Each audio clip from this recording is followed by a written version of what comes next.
there, welcome to Rajya Sabha TV. I am Ashwarya Kapoor with you. Here are all the updates related to coronavirus pandemic from around the world. Across the globe now, more than 1.8 million people have been infected with novel coronavirus and more than 1,14,000 people have died because of COVID-19. The United States continues to be the worst affected country, both in terms of the number of people infected, but also the number of people dying because of coronavirus.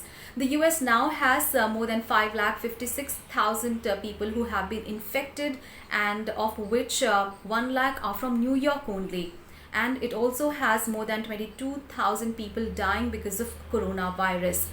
In more news from the United States, the US's National Guard has now been deployed in the fight against coronavirus. More than 29,000 members of the US's National Guard is now on duty and they are helping in the fight against coronavirus.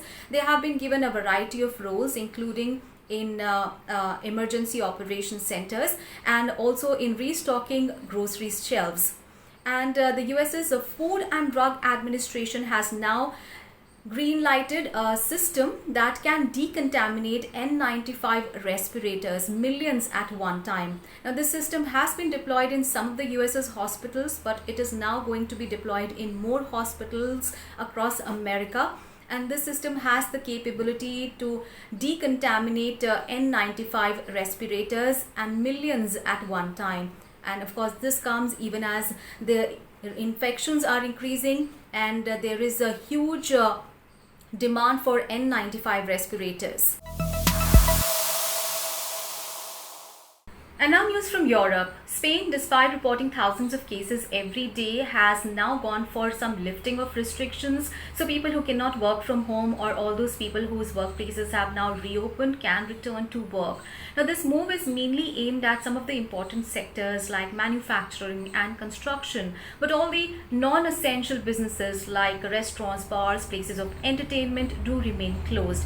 Now Prime Minister of that country, Sanchez, has warned people against complacency. He has said that even as the rate of infection and the death rate has slowed, but people should not be complacent.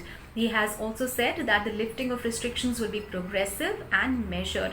Remember, Spain is one of the worst affected countries because of coronavirus. It has more than 1,67,000 cases and 17,000 deaths have also been reported in the country. And Prime Minister Sanchez has also called for a united political response because of the criticism that his government has been facing by the opposition parties over the handling of COVID-19 situation. Meanwhile, in more news from Europe, in Italy, there has been some glimmer of hope because Italy yesterday reported its lowest death toll in almost 3 weeks. It reported only 431 deaths, which is one of the lowest figure in the last 3 weeks. And also France death rate is also slowing. Yesterday, it reported only 315 cases. So both these countries are giving some glimmer of hope, of course, to Europe. But in UK, the situation is not very good because UK yesterday passed a grim milestone, and that is of 10,000 deaths. But the UK's Prime Minister Boris Johnson has been now discharged from the hospital. Remember, he had tested positive for coronavirus and he was also admitted in the intensive care unit of the hospital. But now he has been discharged and he is recovering well. And in more international news, billions of people celebrated Easter weekend in isolation from the confines of their homes. And Pope Francis, in his Easter message, called for global solidarity in view of the coronavirus pandemic. And in more international news, in news from Turkey, the country's president has rejected the interior minister's resignation after problematic lockdown. Now, the country's interior minister, that is Süleyman Soylu, had sent in his resignation to the president over criticism of the surprise lockdown in Turkey.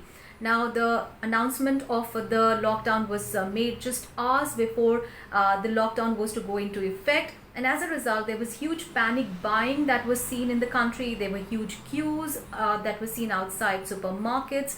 And there was a huge criticism of the surprise lockdown. And in more international news, the OPEC and allied countries have agreed on a record deal to cut the global oil output by about 10%. Now, of course, this is due to decrease in the oil demand because of the lockdown that is being seen in various countries around the globe. And the deal was agreed via video conference. And this is the largest cut in oil production ever to have been agreed. And remember, the global demand of oil is estimated to have fallen by a third because of coronavirus pandemic, and as a result, this deal was agreed upon. And China on Sunday reported more than 100 new cases of coronavirus. Now, this is the worst figure that China has reported in almost 5 weeks. So what was happening in the last 5 weeks was that China was reporting cases in double digit.